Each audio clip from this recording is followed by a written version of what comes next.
Thank you and welcome to the show this morning. The topic this morning is establishing a minority franchise, and we're fortunate to have with us an individual who has been involved with establishing minority franchises and other activities, and a great entrepreneur, Mr. Roland Jones. And of course, Mr. Jones, let me welcome you to the show this morning.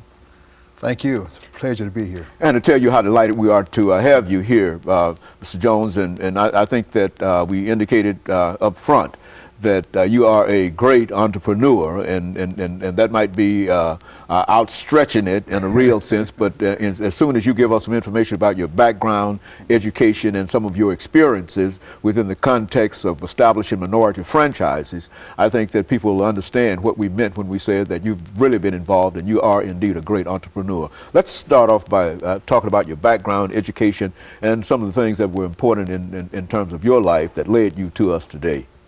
Okay, well, hey, first of all, thanks for being here. It's an honor. Yeah. Well, I began my life in rural West Tennessee,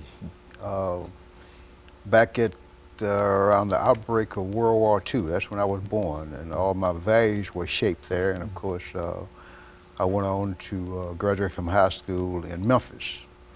And after college, I went into the military. And of course, after that, I taught in the Memphis City school system for 1 year.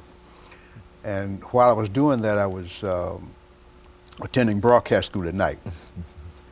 So back in 1964, I landed what I thought was my dream job as a radio announcer in the Mississippi Delta. And of course, that didn't work out too well. I enjoyed it, but there were some restrictions on the things I could do, and I wasn't pleased with that. And as a matter of fact, I ended up getting fired.